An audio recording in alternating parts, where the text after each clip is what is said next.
Hello everyone, this is Mr. P.K. Solanki and welcome in your digital platform of the Real English Classes. Today we are going to learn the English grammar topic, sentence and sentence structure.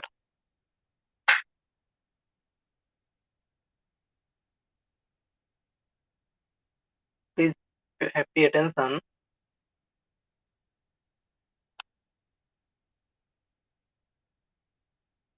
कि मैं दोनों medium के अंदर को पढ़ाऊंगा, इसलिए दोनों medium के छात्रों के लिए जो कक्षा बहुत ही उपयोगी रहेगी।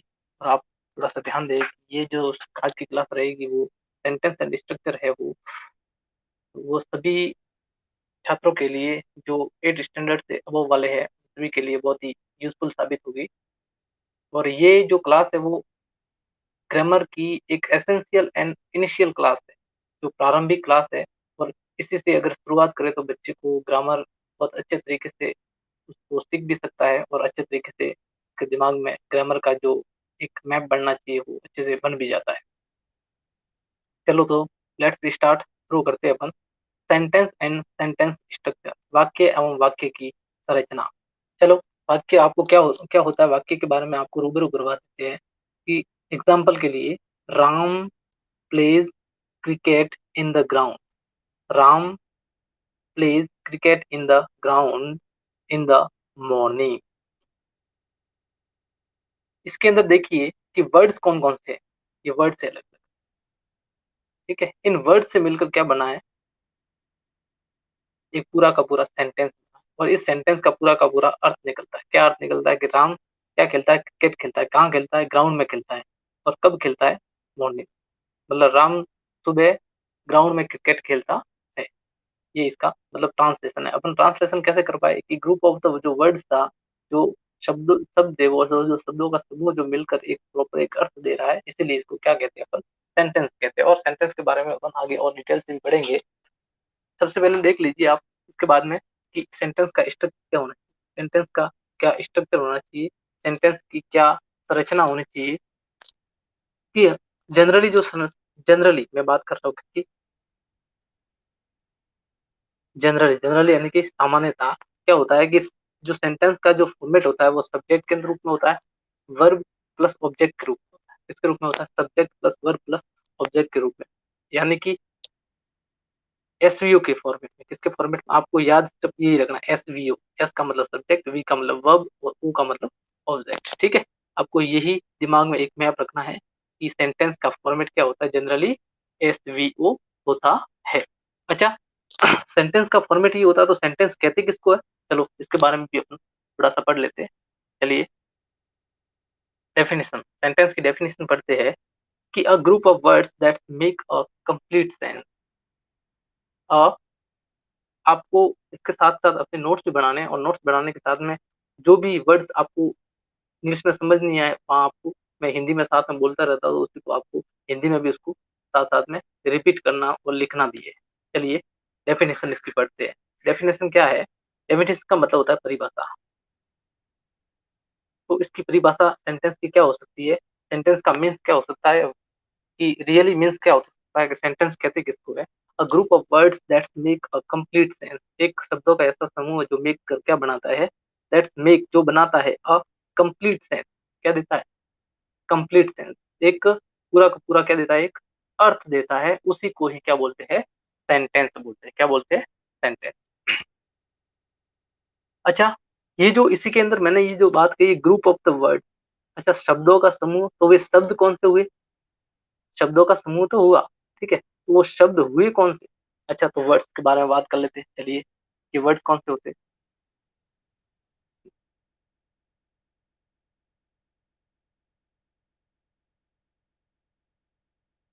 Words are group of letters, group, ये जो वर्ड्स होते हैं, words are group of letters, जो लेटर्स से मिलकर बनते हैं, लेटर्स का मतलब होता है वर्ण, जो इंग्लिश के अंदर लेटर्स नहीं होते, ए टू जेड फॉर्मेट के अंदर होते हैं, और उसी ए टू जेड वाले फॉर्मेट के अंदर जो ये जो लेटर्स होते हैं, इन लेटर्स से मिलकर क्या बनता है, एक वर्ड्स होता है, और इन्हीं वर्ड्स के जो वर्ड्स होते हैं, जो सेंटेंस के अंदर यूज होते हैं, इन्हीं वर्ड्स को क्या कहा जाता है,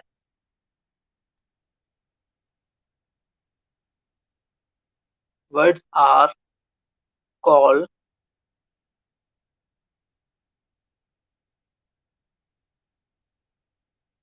parts of the, parts of the speech, यही जो शब्द होते हैं, इन्हीं शब्दों को क्या कहा जाता है, parts of the speech.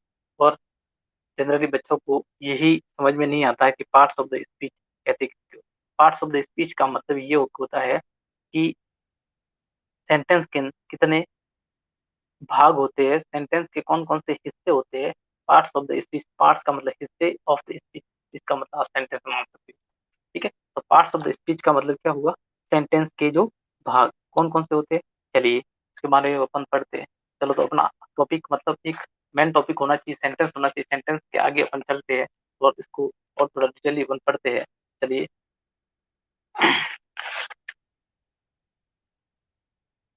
Parts of the speech, parts of the speech इसके बारे में चलो पढ़ दिए, तो पार्ट्स ऑफ द स्पीच कौन कौन से होते हैं, चलो। फर्स्ट नंबर होता है नाउन, सेकंड नंबर होता है प्रोनाउन, अच्छा, थर्ड नंबर होता है एडजेक्टिव, थर्ड नंबर एडजेक्टिव, अच्छा, फोर्थ नंबर होता है वर्ब, फिफ्थ नंबर होता है, इसका हिंदी अर्थ मैं भी आपको बताऊंगा, एडवर्ब, सिक्स नंबर होता है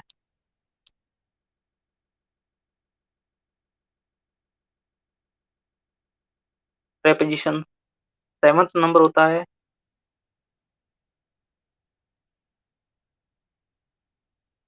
डिटर्मिनर्स, एट नंबर होता है MINERS, DI, DETEM, DETERMINERS determiners, और एट नंबर होता है, इसको बोलते हैं कंजक्शन, क्या बोलते हैं,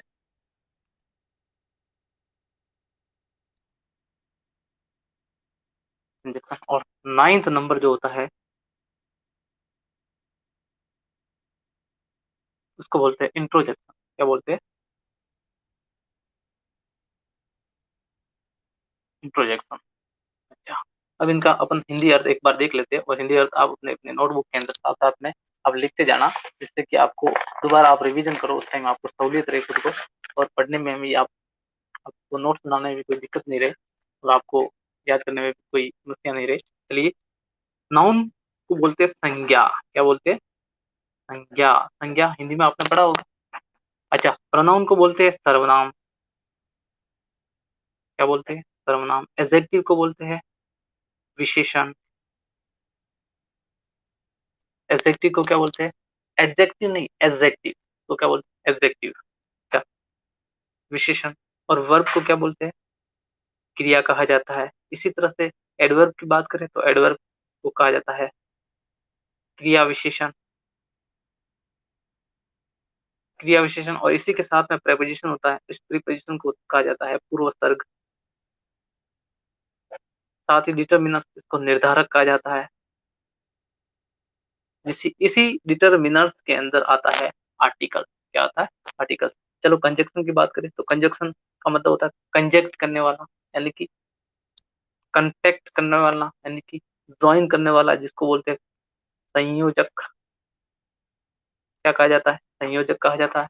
इसके बाद में देखिए इंट्रोजेक्शन। इंट्रोजेक्शन का मतलब होता है जो विस्मयादि बोधक, यानी कि एक्सक्लेमेशन का जो अपन को भाव देता है, को बोलते हैं विस्मयादि बोधक।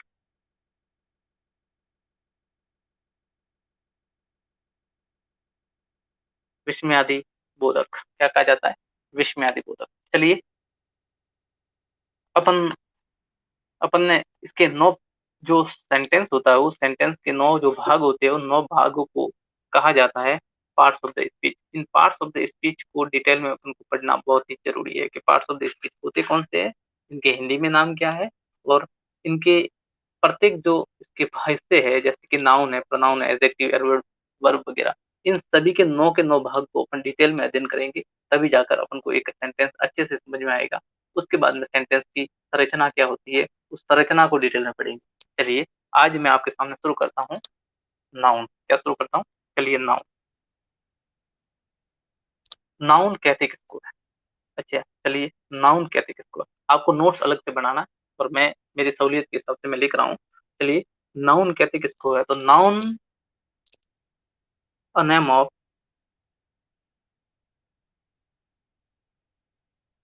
Any person, things, place and religion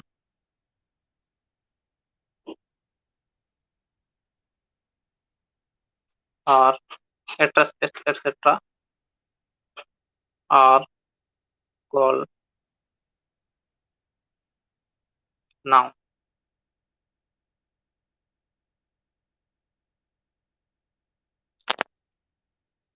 संज्ञा किसको कहते हैं? चलो हिंदी में आपने पहले पढ़ रखा होगा कि संज्ञा कहते हैं किसको? A name of any person, a name of any person, things, place and religion etcetera are called noun.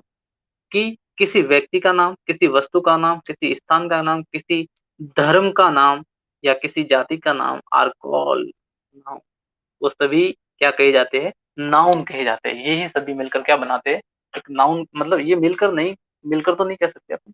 यही जो किसी व्यक्ति का नाम हो या किसी वस्तु का नाम हो, किसी स्थान का नाम हो, किसी धर्म का नाम हो, किसी जाति का नाम हो, एटसेट्रा आर कॉल्ड नाउन। ये किसी व्यक्ति, वस्तु, स्थान, जाति, धर्म आदि का नाम मिलकर ये सभी, मतलब ये अलग अलग ये नाउन कहलाते हैं। क्या कहलाते हैं? जैसे कि आपको उदाहरण के लिए, एग्जाम्पल के लिए मैं बताऊं तो नाउन कहते किसको है? जैसे कि नाउन, ये नाउन की तो ये तो डेफिनेशन हो। चलो अब नाउन के बारे में एग्जाम्पल सर बताओ। एग्जाम्पल कौन कौन से? चलिए के बारे में बताता हूँ आपको। जैसे कि किसी का नाम हो गया राम हो गया, किसी का नाम जैसे कि हो गया हीरा, ये किसी का नाम हो गया। चलिए नेक्स्ट, थिंग्स जैसे कि टेबल, चेयर, आपकी बुक। ठीक, ये सारी वस्तु होगी। अच्छा, वस्तु के बाद में आता है जैसे कि प्लेस। तो प्लेस के बारे में कोई भी प्लेस ले लो, जैसे कि आपका जयपुरी हो गया, जैसे कि सिरोही हो गया, जालोर हो गया, या फिर किसी गांव का नाम वगैरह। तो वो सारे प्लेस है। क्या है? प्लेस। ठीक है। जैसे कि ताजमहल है तो वो भी आपका एक प्लेस है। ठीक है, तो वहां पर भी आप, मतलब ये सारे के सारे नाउन कहे जाते हैं। उसके बाद में रिलीजन की बात करें तो रिलीजन के अंदर भी जैसे कि हिंदू है, मोस्ट, ये जैसे हिंदू के बाद में आता है मुस्लिम्स, मुस्लिम्स है। ठीक है, ये सभी लिखा है। इन सभी, मतलब ये धर्म है। ठीक है, तो ये सारे के सारे की क्या कहे जाते हैं? नाउन कहे जाते हैं। क्या कहे जाते हैं? नाउन। इसी को ही अपन क्या कहते हैं? नाउन कहते हैं। और इन नाउन को, मतलब ये नाउन की डेफिनेशन होगी, और नाउन की डेफिनेशन के बाद में इनके एग्जाम्पल हो गए कि एक्चुअली सेंटेंस के अंदर नाउन कौन कौन से होते हैं। अभी आपको मैं उसी सेंटेंस के ऊपर लेके जाता हूँ कि वहां पर आपको आइडेंटिफाई करना है कि नाउन कौन सा है उसके अंदर। चलिए चलिए देखिए, अब इसमें आपको मुझे बताना है कि नाउन कौन कौन से, आप अपने दिमाग में थोड़ा फिट करना नाउन कौन कौन से। जैसे कि ये है, चलिए किसी का नाम है तो ये सेंटेंस ही है। किसी का नाम है, अच्छा किसी का नाम है तो ये क्या हुआ, नाउन हुआ या नहीं हुआ। अच्छा, पता चला ये सेंटेंस के अंदर ही आया है, बाहर तो नहीं आया। तो सेंटेंस का निर्माण ही कर रहा है। अगर ये नहीं होता तो सेंटेंस पूरा कंप्लीट सेंस देता नहीं देता। तो ये मतलब होना बहुत जरूरी था नाउन। चलिए नेक्स्ट आता है प्ले। प्लेज का मतलब होता है खेलना। खेलना देखिए क्रिया होगी तो ये नाउन नहीं है बेटा।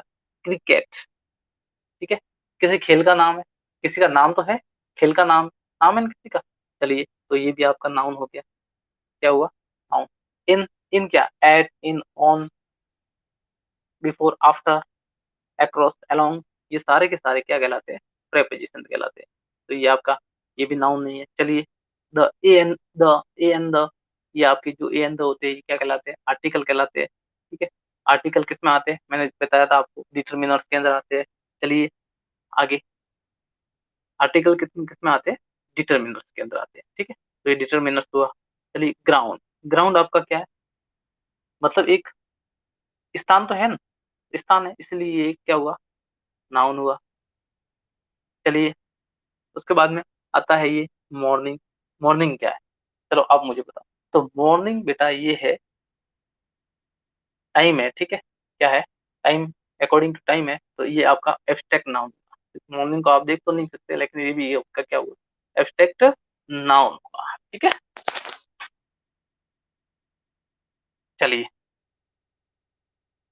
अब आपको मैं इसी नाउन के बारे में और डिटेल से बताता हूँ कि नाउन की आपने डेफिनेशन पढ़ ली, सेंटेंस को पूरा कंप्लीट पढ़ने के बाद में ये अलग अलग हिस्से पढ़े, हिस्से पढ़ने के बाद में आपने फिर पढ़ने के बाद में नाउन के बारे में अपन ने समीक्षा की, और नाउन के बारे में आपको मैंने बताया, और सेंटेंस के अंदर कैसे यूज होता है नाउन और कहाँ होता है इसके बारे में भी मैंने बता दिया।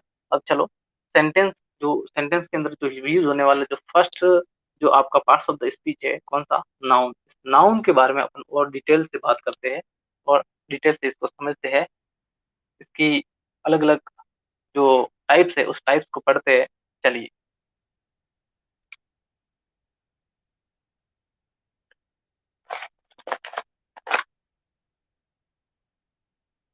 तो लिखिए,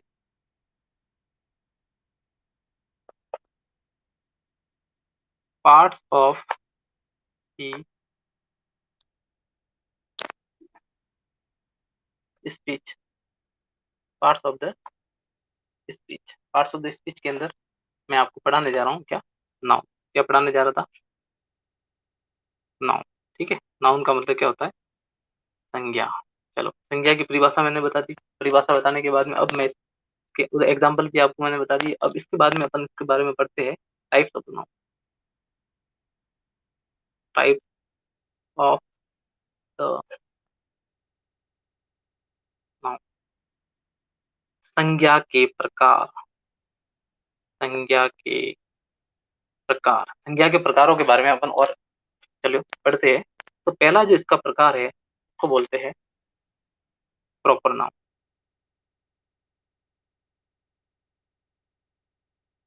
प्रॉपर नाउन। सेकेंड जो नाउन है वो है कॉमन नाउन। थर्ड नंबर है वो है कलेक्टिव नाउन।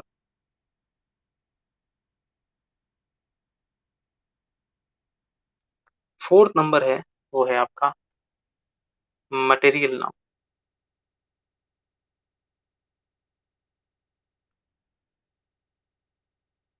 मटेरियल नाउन, अच्छा, मटेरियल नाउन के बाद में फिफ्थ नंबर पे है आपका एब्स्ट्रैक्ट नाउन।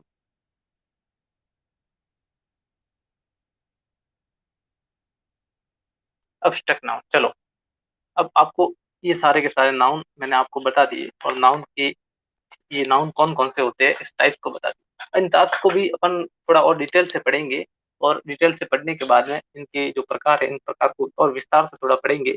चलिए इसके बारे में भी आपको मैं बता दूं।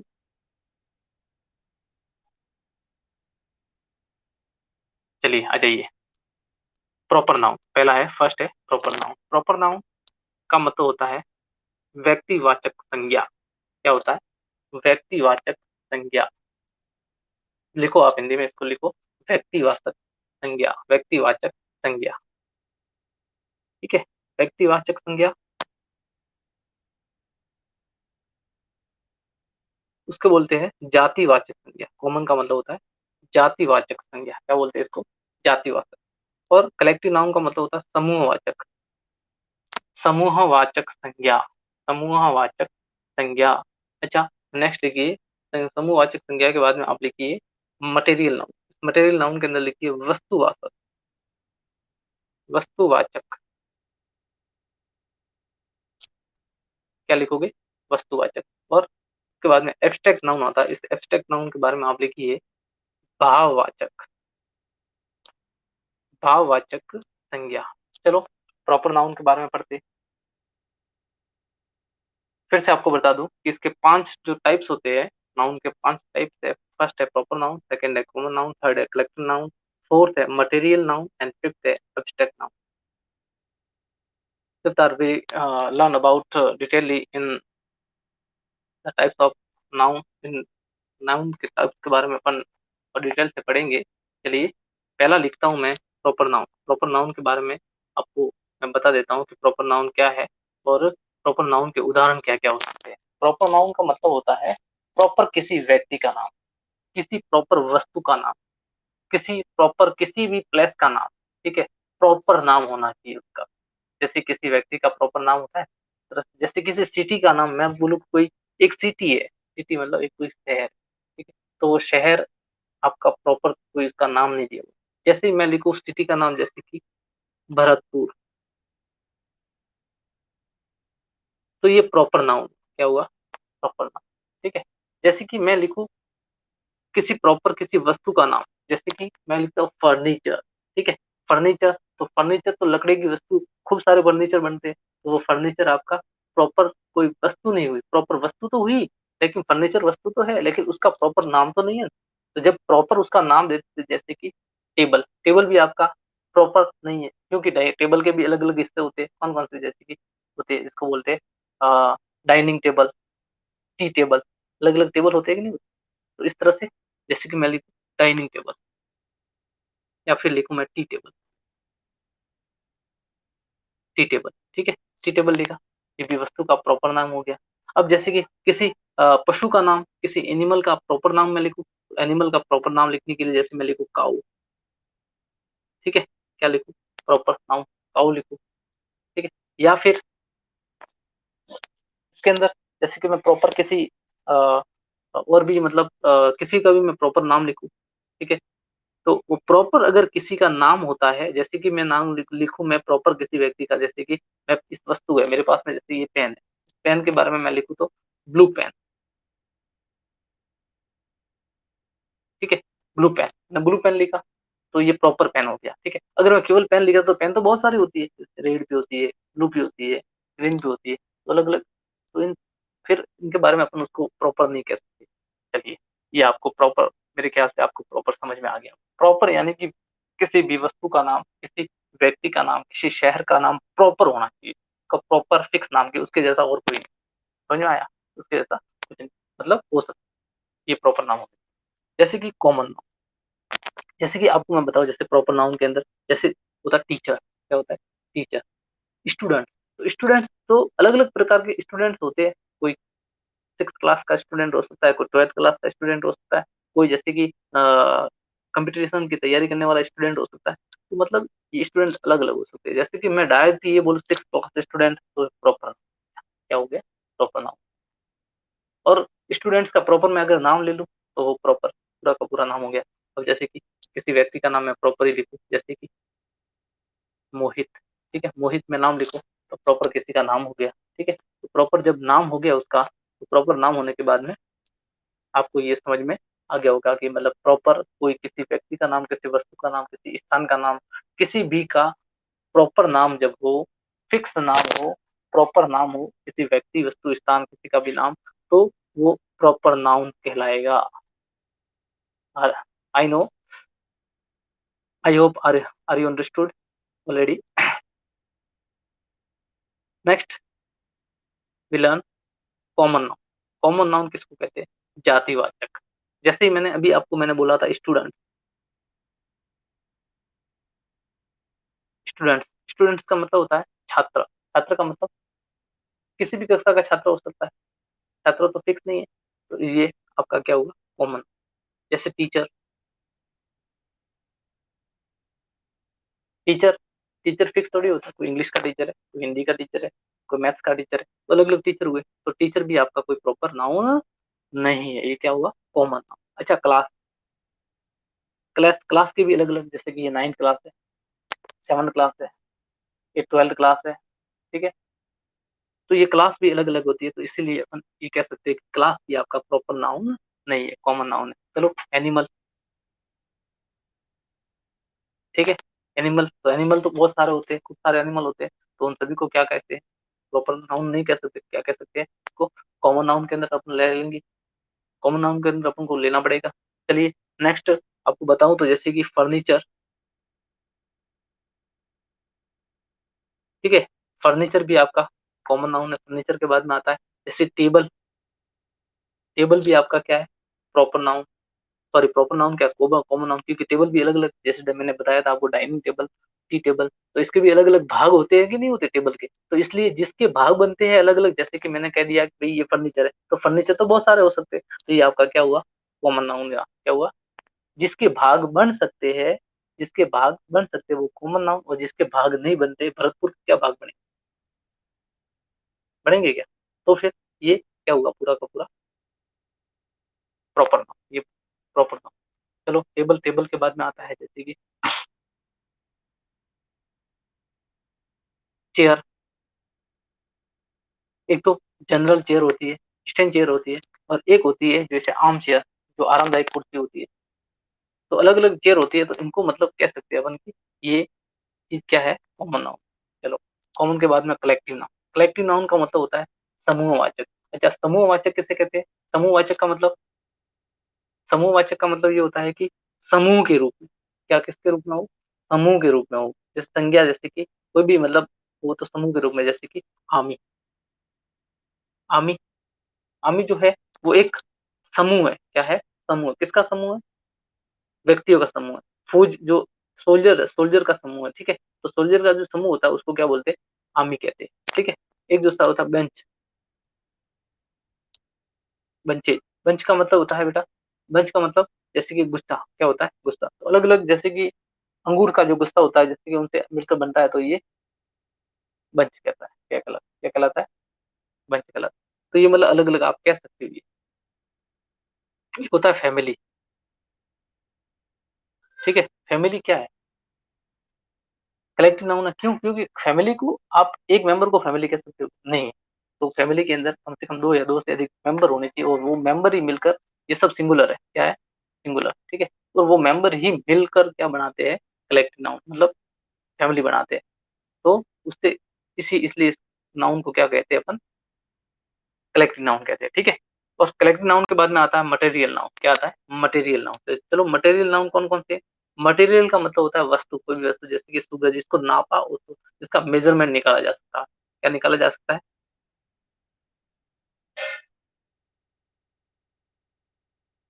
क्या निकाला जा सकता है? मेजरमेंट निकाला जा सकता है। जैसे वस्तु कौन कौन सी? जैसे कि आपका गया शुगर, शुगर हो गया, जिसको नापा और तोला जा सकता है। ऐसी वस्तु जिनको नापा और तोला जा सकता है, वही वस्तु क्या कहलाती है? मटेरियल नाउन कहलाती है। क्या कहलाती है? Material noun. आपको समझ में आ गया होगा। चलिए मटेरियल नाउन के बारे में अपन, जैसे शुगर है, शुगर के बाद में आता है जैसे कि कर्ड। क्या कहते हैं? कर्ड, कर्ड यानी कि दही, इसको भी नापा तोला जा सकता है, ठीक है। एक होता है बटर, ठीक है, इसको भी नापा तोला जा सकता है। तो ये सारे की सारी वस्तु है। शुगर के बाद में आता है सॉल्ट, सॉल्ट के बाद में आता है ये सारे की सारी, जैसे वाटर, ये सारी की सारी जो ये वस्तु है, इनको नापा और तोला जा सकता है, इसलिए इनको क्या कहा जाता है? Material noun. मटेरियल नाउन के बाद में अपन नेक्स्ट पढ़ते हैं। चलिए नेक्स्ट देखते हैं एब्स्ट्रैक्ट नाउन। एब्स्ट्रैक्ट नाउन का मतलब होता है भाववाचक, जिनको अपन छूने स्पर्श नहीं कर सकते। ऐसे मतलब संज्ञा जिनको स्पर्श नहीं कर सकते, जैसे कि ऑनेस्टी। भाववाचक, एब्स्ट्रैक्ट का मतलब क्या होता है? भाववाचक, जिनको अपन स्पर्श नहीं कर सकते, छू नहीं सकते, स्पर्श नहीं कर सकते, छू नहीं सकते, ठीक है? ऑनेस्टी, ऑनेस्टी के लिए कुछ में आ गया होगा आपको। ऑनेस्टी के बाद में आता है ब्यूटी, ब्यूटी, ब्यूटी का मतलब होता है सुंदरता, ठीक है? सुंदरता, ये ब्रेवरी, ब्रेवरी का मतलब बहादुरी। ये सब क्या है आपकी एब्स्ट्रैक्ट में, इनको आप देख सकते हो क्या? बहादुरी को देख सकते हो, ब्यूटी को देख सकते हो क्या? मतलब इनको स्पर्श देख तो सकते हैं, स्पर्श नहीं कर सकते, स्पर्श अपन नहीं कर सकते, इसलिए ही इनको एब्स्ट्रैक्ट नाउन कहा जाता। चलिए, thanks for watching, thanks for watching, see you again in next classes.